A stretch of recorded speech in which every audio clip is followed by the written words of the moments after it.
Gobierno de Navarra. Nafarroako Gobernua.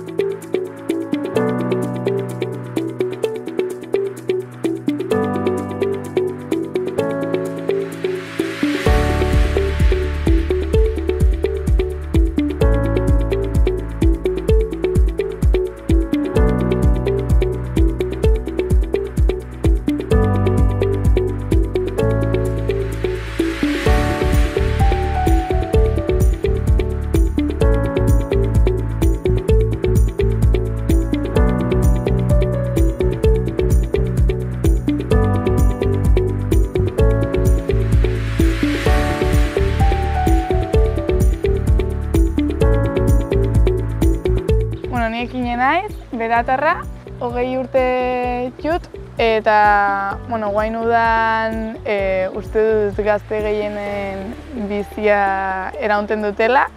Lan egiten dut Lesakako arrano ostatun, eta lan egiten ez justen ordutan ibiltzen naiz alik eta salsa gehienetan.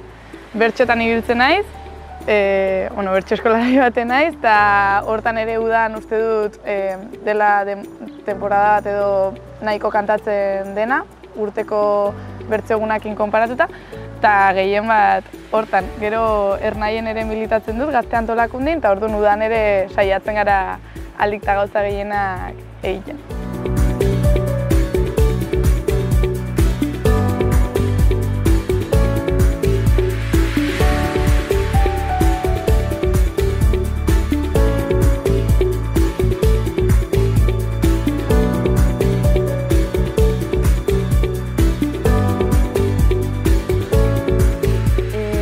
Ikasketetan naiz, Iruñan ikasten ari naiz, bigarren urtean magisteritza ikasten dutan, eta ara.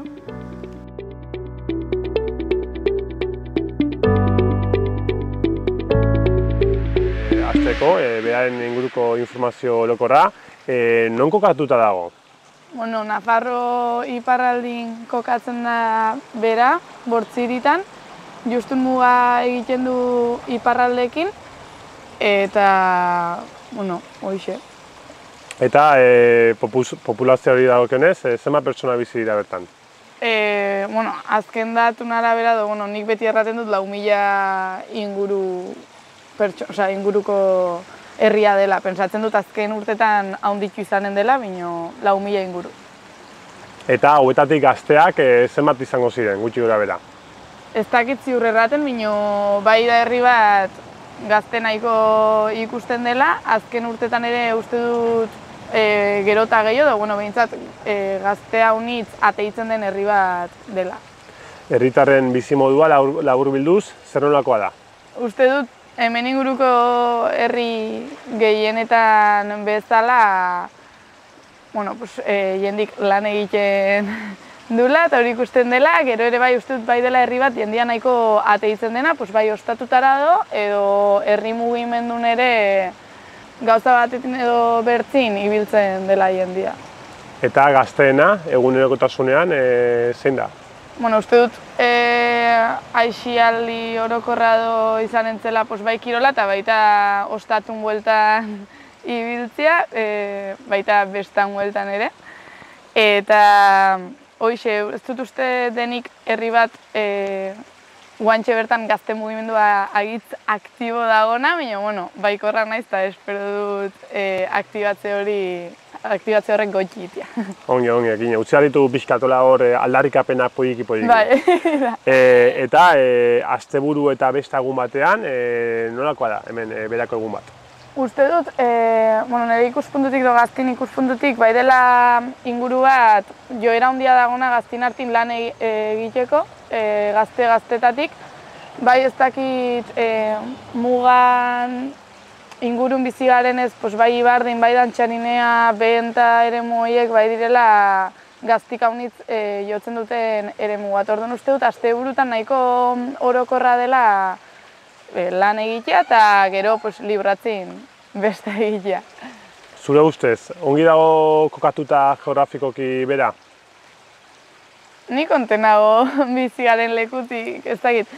Egia da igual Nafarrun gaudela, bino ez dugula sobera titzen Iruñera eta hola, eta gehiago dugula joera, geografikoki eta praktikan erresagoa denez Gipuzkora titzeko. Egia da iparraldetik hurbil kokatzen garela, bino ez dut uste harreman aizon dira dagonik iparraldekin, gero aipatuko dugu nik uste gehiago.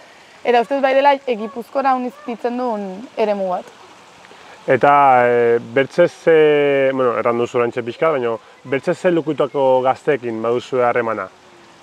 Uste dut, igual guain pandemia ondoko garai hontan edo, bai badagola joera handia ez, jendik gogoa duela beste iteko, eta orduan bertze herritako bestetara eta hola joateko lehen baztena, nahiz eta ematen duen aspaldiko garai hortan zela. Eta uste dut, nik behintzat onere ingurun Gipuzkoko herritara titzen dela haunitz. Orduan, erranen nuke gehien bat Nafarroko gaztikin ere bai, gure zonaldekukin, mino bai ere Gipuzko aldeko gaztikin eta hola. Herriak bizi soziala handia badu? Bai, bizi soziala bai. Egia da, igual gazte mugimendua eta hola, ez da hola potente, mino bai uste dut dela herri bat bizi soziala handia duna.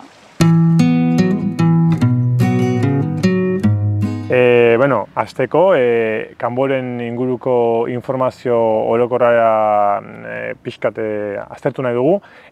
Non dago kokatuta? Kanbo Baionatik 20 kilometrotara kokatua da gutxi gora bera, eta Donibane Garazitik 30 minututara, pixkat erditsuan da.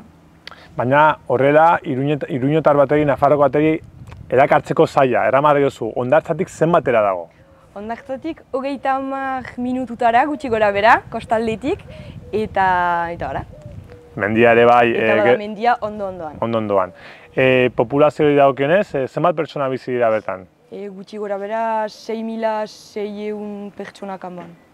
Eta hauetatik gazteak gutxi gora bera zenbat izango ziren? Ehuneko 20 gutxi gora bera gazteak gira, baina gaztea da 0 urtetik 30 urteetara. Gazte eta, ez zain lehenagotik ere bai, ez? Biziki gazte eta 30 urte arte. Eta, orokorrean, bertako gazteek bilatzen dute etorkizunean bertan gelditzen? Bai, ez dakitan sekatzen duten kanboan egoiten, baina bederen Ipar Euskal Herrian hori segur. Gauza da badela etxe bizitzaren problematika, beraz saiatzen gira, baina zaila egiten zaigu hemen egoitea. Nahiz eta nahi dugun, zaila da. Eta konta eguzu pixka zailtasun honen inguruan, garesti daude... Bai, garesti dira etxe bizitzak, gerozta garestiago, eta heldu dira pertsona batzuk hemengoak ez direnak eta sos gehiago proposatzen dutenak, eta beraz gerozta gehiago badira etxe segundarioak, etxeak diren etxeak, eta gazteek gaur egungo soldatarekin ez dugu lortzen etxe bizitza baten erosten hemen. Ez badugu gurasoen laguntza edo gurasoen gandik etxe bizitza bat edo pisu bat ukaiten, azkenean ezinezkoa zaigu, kasik ezinezkoa zaigu hemen zerbaiten erostea. Eta orduan, zein da soluzioa? Inguruko herrietara joatea? Ez. Erez, eta inguruko herrietan problematika da. Gauza da, dela gelditu espekulazio hori, beraz, ez dakit jende hainitzek emaiten dituzte alokatzen haien etxe eta pisuak turistentzat, eta deia haiei gehiago pagarazten badiegu, haiek eman ditzaten alokatzen hemengo jendeentzat eta urtean zehar hor diren pertsonentzat, berra problematikari parte bat erantzunen genioke, eta gero, ez dakit, administrazioak behar dute zerbait egin hor problematikari auge egiteko. Bertzena, Soporretako lurralde bat ez, bilakatuko da hau? Bai, hori bilakatzen ari da. Etxe guziak joaiten zira kostaldera eta kasik etxe bat biren gain etxea da, eta ez da inor bahnean. Heldu dira opujetara eta bestela urtean zehar ez da inor. Indartsu hasi dugu elkarrizeta, gai potolo bateri utzi dugu. Kanbotar baten bizimodua, laburbilduz, zer nolakoa da? Kanboak bat joaiten da lana balin badu, ikastetxe batean balin bada, hori astean zehar, eta gero asteburutan gazteak hainitzetan ateratzen gira egiko pestetara, asteburuetan beti bada zerbait, inguruko egietan, eta hori. Elkartzeko zoitura izaten dituzue? Gazteak? Bai. Bai, joiten gira egiko pestetara, gero kanbon bada ostatu bat, nun elkartzen giren gazteen artean. Ostatu bakarra duzue? Ez, badira hainitz, baina gehienak etxea dira. Popularra dena bat da orain, ez? Bai, behitz hartu du batek, eta lehen biziki popularra zen, eta beste batek hartu zuen ostatua, eta hor behitz beh nagusiak hartu du, eta behitz ari da pixkat kanbo behpizten, eta gazteak behitz joaiten gira erat. Bestenaz, beste ostatuak gehienetan etxiak dira, eta ez dugu lehtzen, gazteriak ez dugu lehtzen hori. Eta geografikoki bertze zelekutako jendearekin izaten duzu harremana? Piskat denetako jendearekin gauza da, kanbon bat direla 3 kolegio eta ikastola eta eskolak, eta beraz piskat denetat jende heldu da toki hainitzetatik, flagesorotik, itxasutik, ezpeletatik, lusotik, haiekin ahreman estua dugu. Ezkeran kanbori lotuak diren egiaiekin. Eta gero ikusiko du, aztertuko du pixka gehiago, baina Pirinetako bertzaldean dauden herriekin, Nafarroko herri horiekin, harremana baduzue? Askoz gutxiago. Nire kasua berezia da, Iruñan ikasten baitut, beraz, ene kasua pertsonala litzateke ezagutzen baititut orain Iruñako eta Nafarroako pertsona batzuk, baina orokorrean kanboko gazteria hitz egin behar badut, janen nuke ez duela bat ere loturarik hegoaldeko jendearekin ez. Edo kasik ez. Pertsona proposa, ikusteko pixkat ze ezberdintasuna duen, alde bat eta beste aldeen artean. Kanbok bizi sozial handia badu? Bai, alere bizi sozial handia du, badira elkarte ezberdinak, eta behik hor direla pixka bat kanbo dinamizatzeko. Eta gero, badira turistak ere pixkat bizia sortzen dutenak kanbon, baina bai. Eta bizi moduan, zu Iruñan ere bizi zarela, zein da ikusten duzun ezberdintasunik handiena? Duritzen zait, Iruñan eta Nafarroan beti jendeak kanpoan bizi dela. Etengabean joiten da jendea pote baten hartzera kanpora, izan dadin biziki gazte edo biziki xar. Hemen xarrak ez dira, duritzen zait ez direla ateratzen, ez ditugu ikusten kaleetan, eta Iruñan edo, ni Iruñan egon bainiz, ikusten dituen beti agituan nintzen zah batzuk kaleetan, gaueko 9:00etan, eta hemen hori ez da ikusten ez.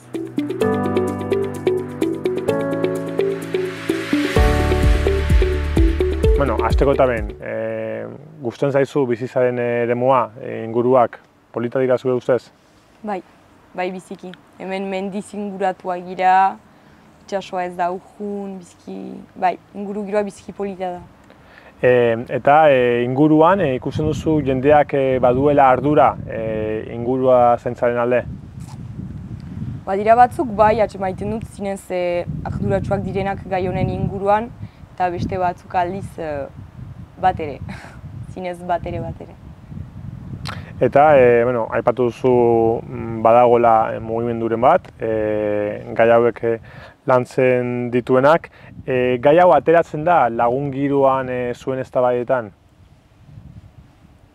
Ez, inguru giroari buruzko gaia ez dugu sobera aipatzen, gero hori jandudan bezala izan da magienaren kasua, eta beraz kolektibo bat sortu da magiena ezunki. Eta horren inguruan eztabaida batzuk sortu dira eta horren inguruan hitz egin dugu, baina gero orokorrean inguru giroari buruz ez. Eta zure iritzi pertsonala, zein da? Ze puntutan dago gai hau, zure ustez? Bene ustez, behar gira pixkat kezkatu egoeraz, zerbait egin, deia horretzen gira kanbon lehen mendean behin bazirela uholdeak eta orain bada 2 urte badirela uholdeak kanbon, lehen etzen bate hori gertatzen. Eta gero orokorrean behar dugu kontzientzia bat hartu eta zerbait egin horren aldatzeko, bestela ezagitze utziko dugun beste belaunaldiai, baina kezkatzekoa da ere. Epe laburrean dena ari gara bukatzen ez?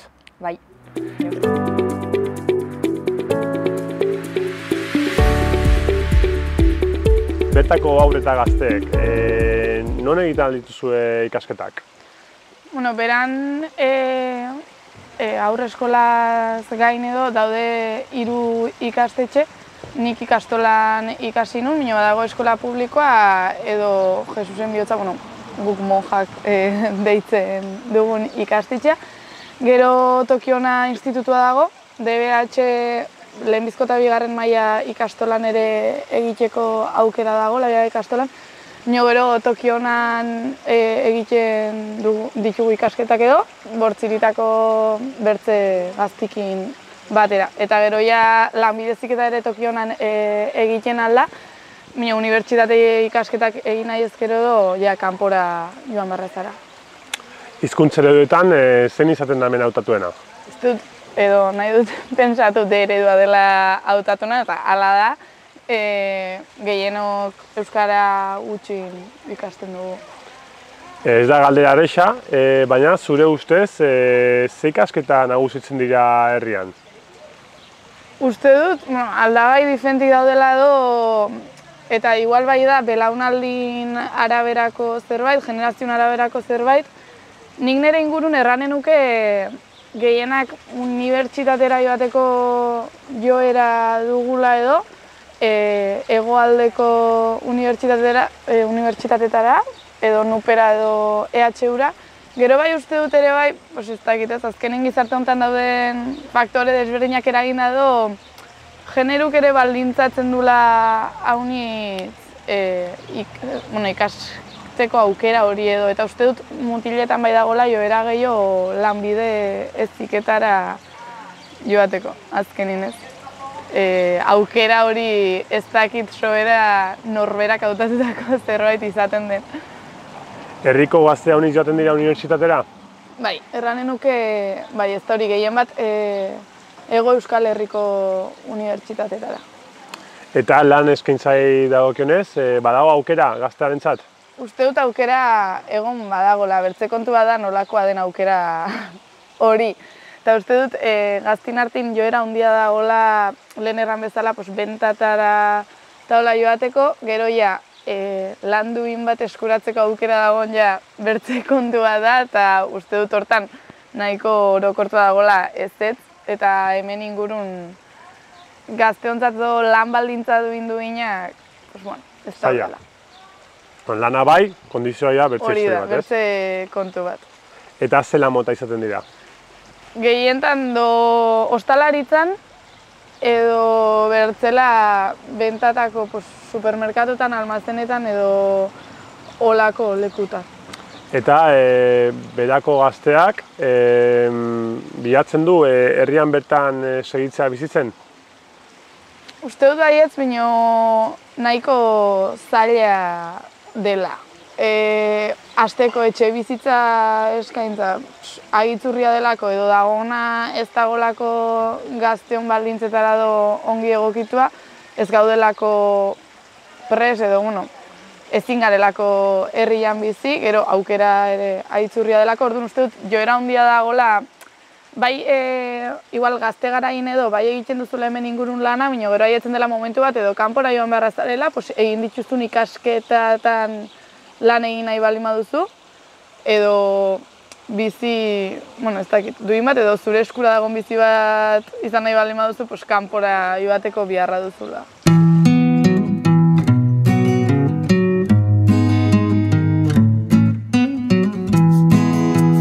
Bertako haur eta gazteek zaukera dituzte ikasteko eta nola izaten da ikaste prozesu hori? Beraz, Kanbon proposatuak dira 3 sare, sare pribatu katolikoa, sare publikoa eta sehaskaren sarea da ikastolen sarea. Beraz, 3 sare horiek proposatuak dira 3. urte arte, hau da 14 urte arte, kolegioa amaitzen den arte, eta gero gen ondotik behartuak dira kanbotik kanpo joaitea, ez baita liseorik Kanbon, eta beraz dependiz saretan sartua ziren, joan behar duzu edo Donibane Garaztirat, Azpagnerat, Uztaritzerat edo Baionarat. Sarez aldatzen alduzu? Bai, aldatzen alduzu. Eta egiten dute. Eta gero, batxiergoa adibidez, erran duzun bezala Baionan, edo, bueno, kasua kasu, ondotik, jendeak zer egiten du? Unibertsitatera joaten da, formakuntza profesionaleko ikasketak hartzen ditu, zera gehien ikusten duzuna? Bada denetarik. Euneko behogoia joaiten da edo unibertsitaterat edo basoa eta gero egiten den edo zein formakuntzarat. Eta gero egia da, hainiz jende sartzen dela segituan lan mundurat edo hori formakuntza profesional batetara sartzen dela hori bada jende hainitz ere. Hori da oraintxe galdetu behar nizuna, gazteek baduzue lan eskaintza hemen? Bai, badugu. Arlo finkatu batzuetan, adibidez turismoari begira bai. Gero, kanpoan bada berezitasun bat, da badirela eri zentroa hainitz. Eta beraz osasun arloan bada lan eskaintza hainitz. Erizainak falta dira, medikoak, erizainen laguntzaileak, eta hainbat lanbidetan sekatzen dituzte langileak. Beraz, arlo horietan gero beste arloetan izaiten alda, baina denetan bezala. Eta gazteek lortzen aldituzten lan horietan, zer nolako lan kondizioak izaten dituzte? Lan kondizioak ez dira bortxaz biziki onak, kontratu batzuk hainitzetan proposatzen dituzte lan kontratu batzuk ez direnak bortxaz erakargarriak. Guraso batzuentzat, 28 orduko kontratuak proposatzen dituzte. Eta azkenean hilabetean horrek egiten du 1.000 euro edo 1.000 euro baino gutxiago irabaztea. Eta horrek ez du pertsonai emaia emaiten lanpostu horretan lan egitea. Eta holako hainitz proposatuak dira gaur egun eta aterabide bat atseman behar dauki edo lan sariak handitu edo lan orduak handitu ere bai.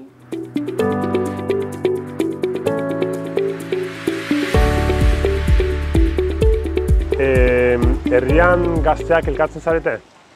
Pues justun azken boladan bestak heldu direla eta uste dut txosna batzordia bai dela gaztik elkartzeko aitzaki bat edo. Egia da beran azken urtetan nahiko hile egon dela gazte mugimendua, gazte asanblada desagertu zen edo ja ez dago.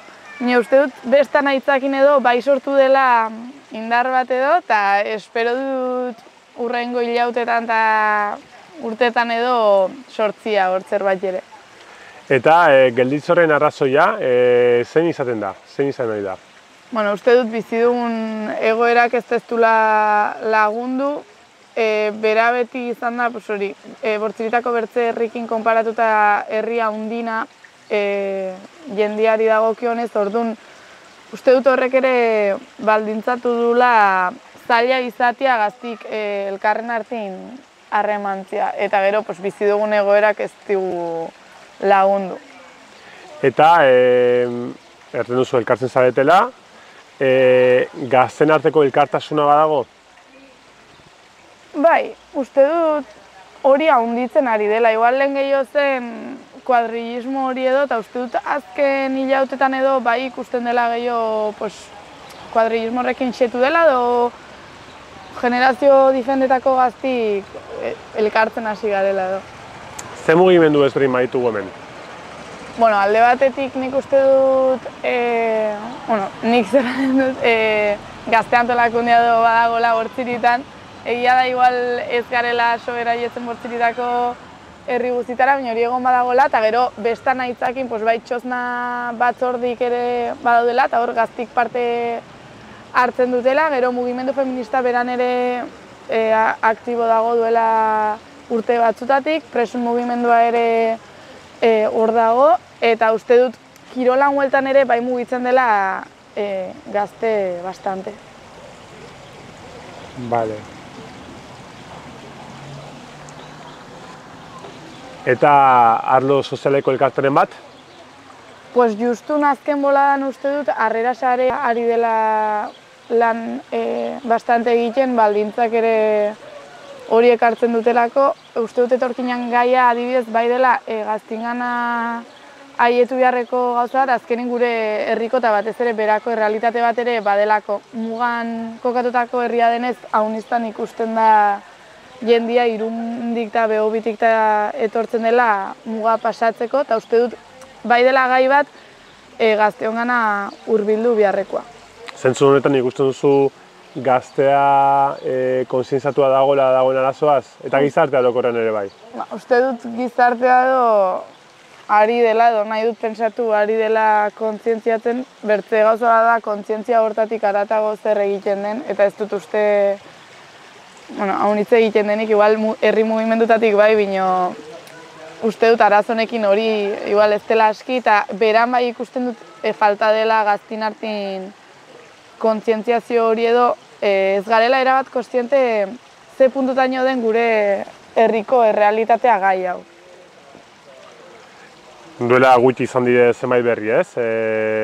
Erreka gurutzatzen saiatzen, hildakoak. Bai, eta uste dut ere ikusten dugula egitz urruneko gai bezala. Igual egunkaritan taola irakurri eta ez dakit non pasatu balitz bezala eta gure herrian pasatzen den zerbait da, bidasoa, hemen dugu, erran bezala, egunero ikusten dire herrian barna. Eta bai dela gai bat, igual urruti hartzen diguna do, uste duguna urruti hartzen gatxula. Bueno, berriz jarretuko dugu mugimenduarekin, baina gaia potoloa da. Gaztetxea, badugu gaztetxeren bat hemen? Egondu da urtetan Kaxerna gaztetxea, baina uste dut azken urtetan pasazten zela gaztetxea eraikina egon bat zegoela eta falta zela gazte asanblada dela. Azkenin nik uste dut ez lehenbiziko pausua. Gazte asanblada bat, gero gaztetxe batek funtzionatzeko. Uste dut, egon duzten bere garain gazte asanblada eta gauza honitzen zituen, baina ez dela asmatu belaunaldi aldaketa hori ongi ematen edo, baldintza desberdinengatik, eta uste dut lekukoa pasatzin egon diren arazoiek edo baldintzatu dutela gero gazte asanbladari ez egotea. Baina solastuta inguruko gaztekinta asmoa egon badago, eta uste dut txosna batzordin aitzakin bildu garen gazte desberdinak edo bai badagola gogo bat, antzinera begira gazte asanblada berpizteko edo berriz aktibatzeko.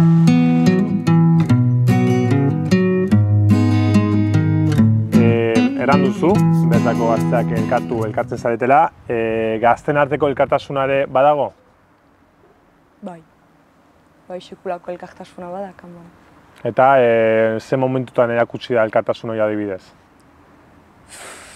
Edozein gauzatan, norbaitek deitzen badu, jaiteko edozein gauza gertatzen ari dela, bestaldian zer zen bazen itxasun partido politiko bat eskuin muturrekoa etorri dena eta direktuki sare sozialetan partekatu da hor zirela eta segituan gazteri guztiak izan du elkartasun bat eta gazte hainitz joan dira segituan 5 minututan behar itxasun ginen denak hori bloke egiteko. Eta edozein gauzarentzat, joaite deitzen badu hori badela manifestazio batentzat, edozein gauzarentzat denak elgarrekin mugitzen gira ez da arazoriko jenaldetik. Eta kanbotaren elkartasuna da edo iparraldeko gaztedian elkartasuna da? Denetarik. Bai kanboajen artean, bai euskal gazteria. Eta bertan ze giza mugimendu edo ze mugimendu aurkitzen ditugu?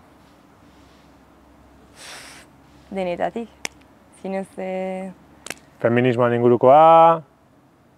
Gutxiago feminismoaren ingurukoak.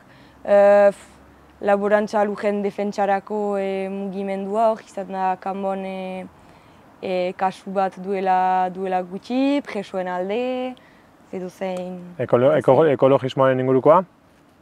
Bai, jaren lortuko nuke ekologismoari, magienarekin laborantza lujoriekin gertatu denarekin, nik hori lotuko nuke ekologismoarekin.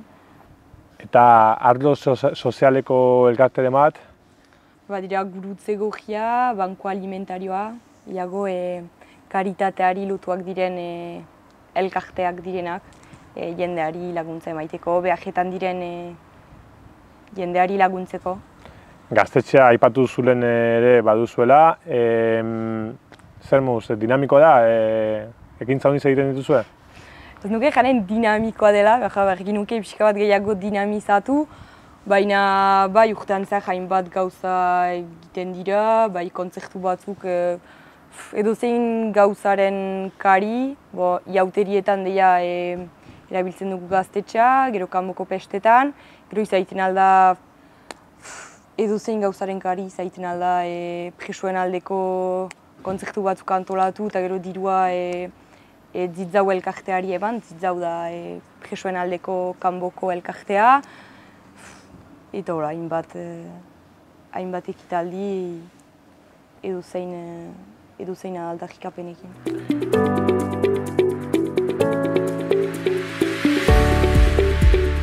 Zer ikuspegi duzu gazteok emakume eta gizonen eskubide berdintasunaren inguruan? Egia da, gazteen artean ez dela batera aipatzen. Egia da, ez dela batea aipatzenen gai bat hemen. Txisterik eta ene aldetik ez dituten zuten edo hola, iduritzen zait, bederen gure artean gai hori pixkat gai hortatik at joan girela. Eta zuk nola ikusten duzu gizartea? Nola dago egoera zure ustez? Bagia. Edozein kasutan, ene ustez, gainera kanboan oino gehiago, administrazioak ez du deus egiten hori alternatiba bat atsemaiteko edo zerbaiten proposatzeko.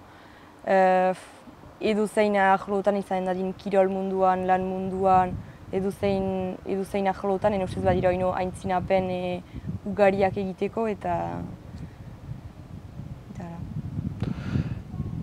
Eta zer ez errango zenuke, Pirinioen bertzaldean, egoera, kasu honetan gai honen inguruan, egoera hobe batean daudela? Bai, bedeia iduritzen zait gaia naturalki aipatzen dela han. Ez dakitan beti ikusten ditute feminismoaren aldeko ikurrak, joan naizelarik Iruñarat edo berarat, ustean joan naiz berarat, eta ikusten nuen panelaren azpian zen bera eraso sexisten aurka, hemen hori ez da sekulan ikusiko, egiko etxeak futitzen dira, han hemen ana aixe zaintzinatuagoak dira hemen bain hori segur baietz.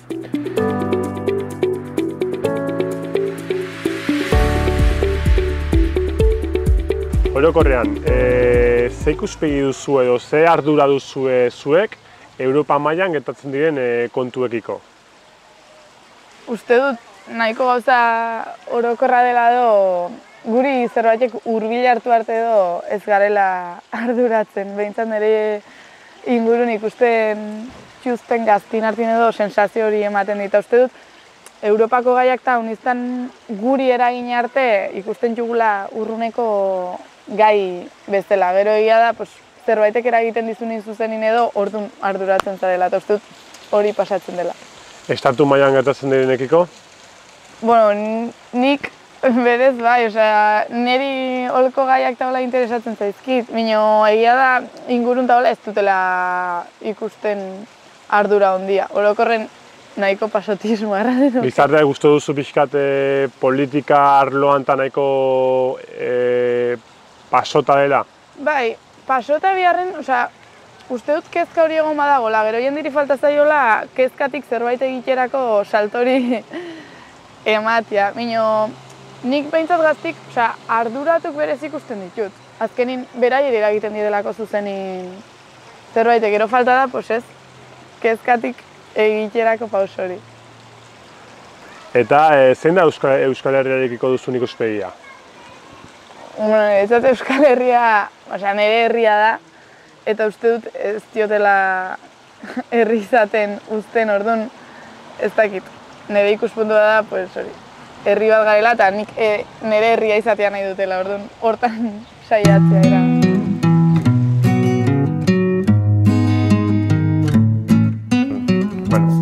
Ikusi nahi dugu bertako gazteek ze puntutaraino xola dizuen bai Europa mailan gertatzen diren, ematen diren gertakizunak, estatu mailan, Frantzia mailan, Akitania mailan, eskualde mailan eta herri mailan.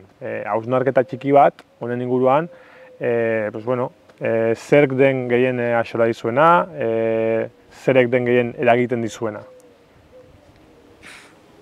Egia da, janen nuke gerozta handiagoa izan, gerozta interes gutxiago dugula, Europa mailan nire ustez gaztek ez dugu interes handirik, hori pixkat urjun ikusten dugu. Frantzia mailan ere, ne ustez, gehiengoak arjunt futitzen dira, eta hori ikusten da gero hauteskundeetan zenbat gaztek eta bozkatzen duten.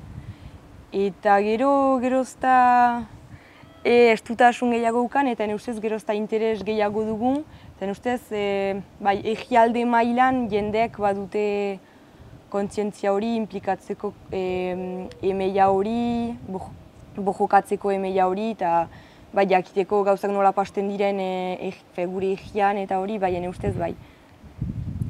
Eta zure inguruan Euskal Herrirekiko dagoen ikuspegia zein da? Bai kanbo mailan, bai iparraldean, zure ustez? Gero nik ditut gehien bat lagun euskaldunak eta hola, beraz janen nuke gehienak direla Euskal Herriari lotuak, Euskarari lotuak, beraz hizkuntzari lotuak, bojokatzen direnak duzein aldarrikapenentzat. Eta gero diren ustez beste batzuk Euskal Herriaz futitzen direnak eta hola, baina horiek ez ditut bojotzat ezagutzen.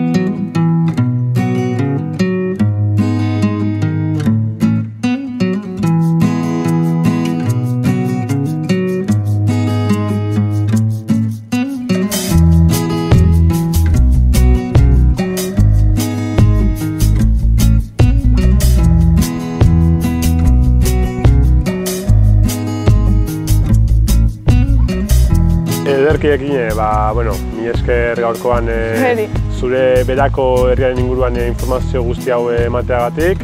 Eta, mi esker haunitz. Zueri. Ongi segi. Berde. Aio.